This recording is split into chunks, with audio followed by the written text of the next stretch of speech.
voyez comme cet homme délivré, je ne sais pas. Mais je crois que tu n'as pas besoin de formation. Ton témoignage suffit. Amen. Tu es déjà autorisé à raconter à ta famille ce que Dieu a fait pour toi. Nous l'avons vu.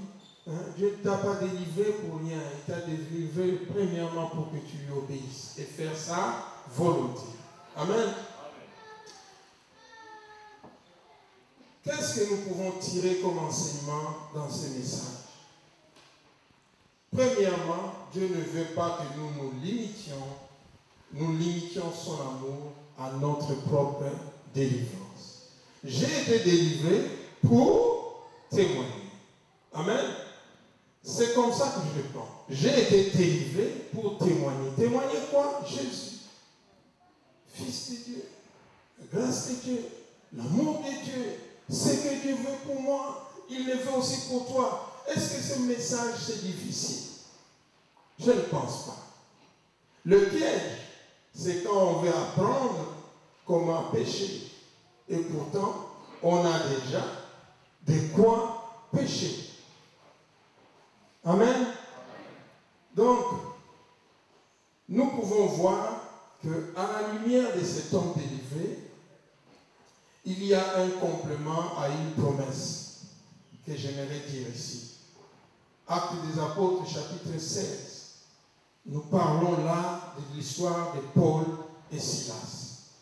Quand ils étaient emprisonnés, verset 31 pour ceux qui notent, les geôliers, vous lirez à la maison, je ne crois pas que je vais m'attarder là-dessus, viens voir Paul et Silas, leur dit, qu'est-ce qu'il faut faire pour être sauvé? Paul lui dit, crois au Seigneur Jésus et tu seras sauvé, toi et ta famille.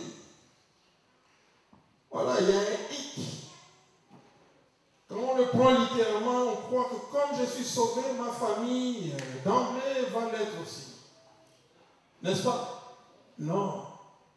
Mais quand nous lisons le message d'aujourd'hui, nous voyons que nous avons notre part, n'est-ce pas, à cette action de voir ma famille être sauvée. Cela veut que moi aussi, j'aille témoigner à ma famille. Amen. Le salut dans ma maison ou ma famille ne sera peut-être pas sans opposition. C'est ce que je suis en train de voir dans ce message. Moi, je ne sais pas pour vous, mais moi, je suis né dans une famille de 8 enfants, tous catholiques. N'est-ce pas? Et j'avais épousé ma femme que vous voyez là, elle connaissait Christ. Moi, je disais que je suis chrétien. Et elle connaissait Christ. Pendant plusieurs temps, 2 ans durant ou 3, je me suis heurté à ce Christ qu'elle voulait m'annoncer, comme si moi je ne le connaissais pas. Amen. Moi je peux comprendre les gens de cette ville, pourquoi ils ont chassé Jésus. Je peux comprendre, parce qu'elle en était délivrée, mais moi non. Et parce qu'elle était délivrée, j'étais devenu comme ceux qui ont rejeté Christ. Parce que je ne voulais pas rentrer, entre guillemets, dans sa philosophie. Et j'ai commencé à combattre cela, jusqu'au point de lui dire, écoute, je ne veux même pas que tu ailles dans cette église-là. Pour moi, les églises évangéliques, ce n'étaient pas des églises. Vous voyez la joie que j'ai aujourd'hui, au milieu de vous, hein, je le ratais, quoi. Ce n'étaient pas des églises. C'est sur quoi? Œuvrant dans la musique du monde, je crois que j'étais petit à petit possédé aussi par les démons de la musique. Vous savez, il est subtil ce démon. Il est très subtil. Un des cas, c'est le fait même qu'on vous chante. Ah oui, c'est lui qui vous chante. Avec quelle intention il vous chante? Quelle gloire il est en train de vous montrer. Mais derrière se cache un démon. Ah oui, c'est tout ce que je dis à ma femme. Mais tu n'es pas content de voir un mari qui est connu, tout le monde l'a eu, je me croyais ça m'avait monté à la tête. Tout ce que je faisais, c'était détruire les vies et je me glorifiais parce que j'étais connu. Est-ce qu'on peut comprendre ça? Ah non. Moi, je peux comprendre ce temps parce que je suis passé par là. Et un jour, elle me dit, non mais écoute, Joseph, aujourd'hui, je te dis une chose.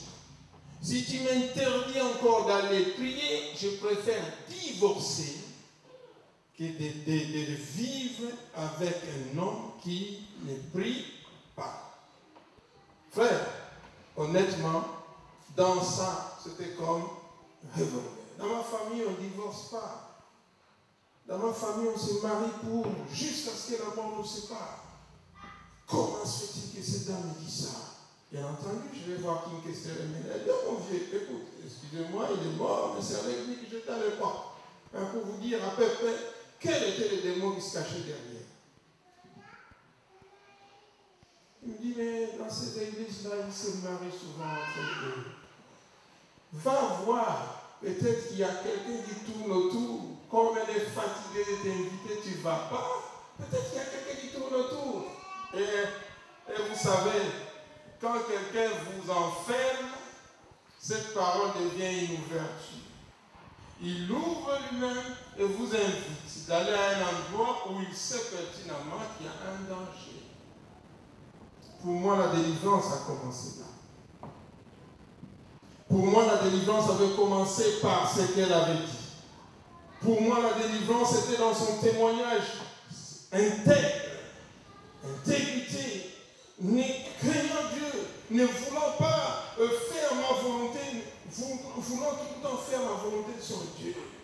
Quand je vous ai lu, non, c'est pas possible, je vais aller. Comme King a dit, ok, un jour on dit à Allemagne, vous voici sur la route de retour. J'avais pressé ces jours-là pour qu'on revienne. Et quand on arrive, à 3h du matin, 6h, je suis déjà debout, prêt. Quand elle finit, elle voulait pas, ah stop, aujourd'hui, je viens avec toi. Je me suis dit, mais j'ai toujours prié pour que cet homme vienne à l'église. Je ne savais pas que c'était aujourd'hui. Elle se contenait. Et moi, j'étais content. Je dis, aujourd'hui, je vais aller découvrir que cet homme-là, il tourne autour de ma femme. Et on arrive à l'église. Et là, je regarde l'accueil, les gens. Je ne sais pas possible. Dans ce monde, il y a des gens qui vivent, non, ils font semblant. C'est trop beau pour être vrai. Est-ce qu'il y a des gens qui peuvent, puisque nous on connaît quand on vient de notre Père, et là il y avait aussi les Je vous salue Marie que je ne fais plus aujourd'hui, et puis quand on sortait, chacun était dans ses pouvoirs. Normal. Dieu il est au ciel, et bien aide-toi, le ciel t'aidera. Un peu cette philosophie qu'on avait dans le monde, n'est-ce pas? Et quand je vois cela, je dis, c'est quoi ça? C'est normal, bon c'est pas grave, je vais écouter encore. Là on projette les gens chantent, les gens dansent. Une joie que je ne rencontre pas dans nos temples où j'allais. Là, c'était... Et là, c'était tout le monde joyeux, comme si j'étais dans un spectacle de King Kester. Mais non, papa, tu vois un peu la ressemblance de la vie que je vis culturellement et dedans. Donc, une joie. La musique est là, je dis, oh. Et moi, j'avais des préjugés sur ces gens. Elles ont commencé à tomber les préjugés. Les unes après les autres. Et quand je sors, tout le monde vient vers elle. La première fois qu'on voit son mari, elle présente. Et puis je suis content. Je sors, je rentre à la maison, quelque chose s'est passé. Je me dis, aujourd'hui, je prends acte. Chaque dimanche, je n'irai plus ailleurs qu'à l'église avec ma femme. Waouh! Est-ce qu'on peut applaudir le Seigneur?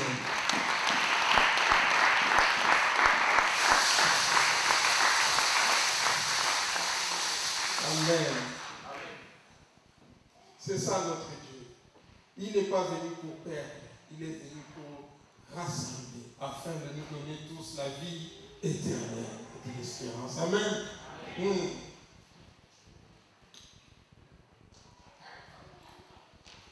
Mais je voudrais dire encore, par rapport aux enseignements que cette leçon donne, c'est que quelqu'un a payé les prix pour mon salut, pour ma délivrance. Amen. Est-ce que quelqu'un a payé les prix pour que tu connaisses Jésus, frère? Est-ce que quelqu'un a payé les prix? Oui. Je viens de vous raconter les prix que ma femme avait payés, n'est-ce pas? Mais vous savez que ces prix-là payent des millions. en sous, tout comme des centimes en argent. Vrai ou faux? Mais pour le Seigneur, une âme a beaucoup d'importance que tout l'or et tout l'argent. C'est ce qu'il est venu chercher. Il n'est pas venu chercher de l'or ni de l'argent. Il est venu chercher les âmes. Amen. Cet homme délivré ne l'a été qu'après que le démon soit sorti de lui. Mais il fallait un troupeau de pourceaux pour qu'il soit totalement libre. Amen. C'est pourquoi je pouvais dire, je ne sais pas le coût que celui qui avait investi en toi l'a été. Aujourd'hui, je ne suis pas venu les mains vides. Le pasteur a dit, c'est notre service. Nous essayons de chercher des sponsors, n'est-ce pas, pour gagner les âmes. Le pasteur a dit, nous n'avons plus de Bible, mais je suis venu avec un stylo ici qui vous est offert gratuitement. Un stylo qui vaut 1,50 € aussi. Mais MoneyGram a tout payé pour les chrétiens. Il n'y en a pas beaucoup cette année, tout le monde n'aura pas. Mais Dieu a voulu que nous venions aujourd'hui. Et vous avez cette grâce aujourd'hui d'avoir ces stylos. Amen. Je vous le présente maintenant parce que j'en dirai un mot. Voici là-dedans, il y a un prix. Il y a un prix pour communiquer les saluts à quelqu'un. Dans ces stylos, on annonce Jésus-Christ comme celui qui sauve véritablement. Et on donne aussi la possibilité à la personne de recevoir Jésus-Christ. Qui a déjà vu ces stylos? Est-ce qu'il y a quelqu'un qui l'a déjà vu? Voilà. Excusez-moi. Il fait des merveilles, ces stylos. Les gens commandent ces stylos dans le terroir français. Ces stylos, il est beau. Hein? Toujours écrit Jésus-Christ revient bientôt, les saluts. Quand vous tirez, il est dit, je souhaite que vous soyez sauvés. Et là, on explique à la personne qui est Dieu. Et ici, nous avons là l'adresse de l'église à mettre, et ça, c'est la prière des saints. Amen. Voilà. Par rapport à ce message, et avec ces stylos, aujourd'hui, chacun de nous prendra un engagement. Un engagement devant le Seigneur et devant l'église. De dire, ces stylos, je le prends. Je vais investir dans la vie de ma famille. Si tout le monde est sauvé, mon cousin. Si tout le monde, les cousins sont sauvés, mon voisin, et ainsi de suite, afin que Christ puisse toucher aussi leur cœur. Amen. Donc, je crois que le salut dans ma vie a eu un prix, et aujourd'hui, je pense aussi que cela vaut la peine que chacun de nous puissions investir pour le salut des âmes. Amen. Amen. Mais je suis ici devant ma famille, je peux me le permettre. Ce qui est triste, vous voyez, il y a des gens quand ils viennent vous voir, vous lui montrez quelque chose, vous dites, ah c'est cher. Et quand vous le regardez, d'un côté c'est Dolce Gabbana, de l'autre c'est Versace, et puis sur ces lunettes peut-être c'est Cartier. Vous vous posez la question, 1,50 € par rapport à ce qu'il a avec lui. Est-ce que ça de... Est-ce que c'est comparable? Non. Et pourtant, Dieu aime celui qui gagne le âmes. La Bible dit dans Proverbe 11 que celui qui gagne les âmes est sage. Amen. Jésus-Christ rajoute encore. Cherchez premièrement le royaume du ciel, sa justice et tout ce dont vous avez besoin vous sera donné en plus. Ça veut dire que si je œuvre pour l'évangile du Seigneur, moi, ma maison, nous ne manquerons de rien. Amen. Alléluia. Et puis, nous pouvons voir dans ces prix que le plus grand prix pour le salut de ma famille, c'est le don de soi. Ce n'est pas l'argent. Quand je me donne, l'argent devient sans valeur. Amen. Et dans tous les cas, l'argent n'a de valeur que si ça sert à cause de l'homme. C'est vrai, n'est-ce pas? Admettons que vous ayez des millions et que vous n'avez personne autour de vous, vous mourrez. À quoi bon cet argent que vous avez? Pensons-y. L'argent n'a de valeur que si ça sert la cause de l'homme. Moi, je rajouterais si ça sert la cause du salut des âmes. Amen. Je ne vous entends pas. Amen. Amen. Amen. Ceci m'enseigne encore qu'il ne faut pas de grandes formations en théologie pour témoigner Christ. N'est-ce pas? Alors, je reviens encore dans mon témoignage. Après qu'Esther, nous voici en difficulté avec lui.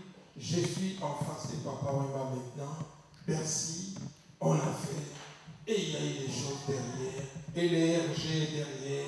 Entre des fouillés qui a fait entre des goulous. Et puis finalement, Papa Wemba a été mis sur écoute. On est en train d'écouter tout le monde. Mais ils n'ont pas encore vu où est JDK. Ils sont en train de chercher. Bercy a dit, le producteur de Bercy, Papa Wemba c'était JDK. Mais JDK s'est effacé complètement de tous les coups de fil de Papa. Il n'y a rien dedans qui montre qu'il est dans ce business. Mais on est en train d'écouter un homme qui, tous les jours, est en train de fomenter que des groupes et des groupes pour faire venir les gens. Mais pour eux, tout cela n'a de signification que si Bercy, le concert que tout le monde connaissait, était incliné. Voici un jour, je reprends contact. Attention au téléphone. Je vous le dis maintenant, attention au téléphone. Les téléphones, nous sommes écoutés. Même si vous ne voulez pas être écouté, sachez que vous êtes écouté. Je reprends contact.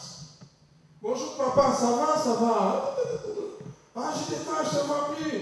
Vous savez, je vais tout le temps à l'église. Il n'y a pas un dimanche que je n'y allais pas. Une préparation, comme cet homme a fait, a parlé dans la décapole. Mais le jour où ils ont reçu Christ, là ils avaient reçu la révélation. Amen. Mais cette préparation, combien de temps ça peut durer? Je ne sais pas. Quand vous vous engagez sur cette âme, soyez patient. Continuez à intercéder.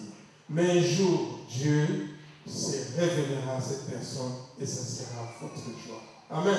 Moi, ces jours-là, quand je reprends contact, quelques temps après, je suis arrêté. Maintenant, très clairement, on peut dire que c'est JDK qui a appris à Papa Wemba comment faire venir le moule. Et pourtant, ce n'est pas la vérité. Les juges d'instruction le savaient. Les jours où on est arrêté, 3 jours durant, en garde à vue pour savoir si moi, Joseph, JDK, j'irai en prison. Tout porte à croire que je n'irai pas.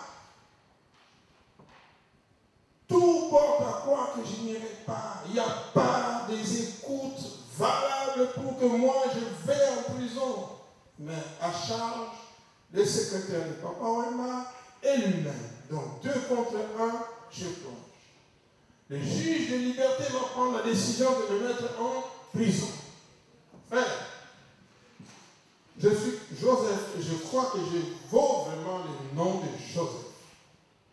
Et quand j'entre en prison, voici que, vous savez, vous entrez la nuit là-bas, fatigué avec le banc en bois comme ça à Bobigny. Tout ce que j'attendais, c'est un peu de lit quoi, pour dormir. Et ce jour-là, j'ai bien dormi comme un enfant, un peu mais quoi. Et puis quand je me réveille, j'ai à 4 nuits. Oh, c'est pas possible. Ça devient vraiment vrai cette histoire. Je suis vraiment en prison. Et puis là, la porte de la cellule s'ouvre. Un musulman entre. On le jette avec son partage. Alors là, il l'ouvre. Il a juste le temps de me dire bonjour. Je dis bonjour, où est-ce que tu dors? Moi je dis en haut. Ah, ça tombe bien, j'ai mal au genou. Je dormirai si c'était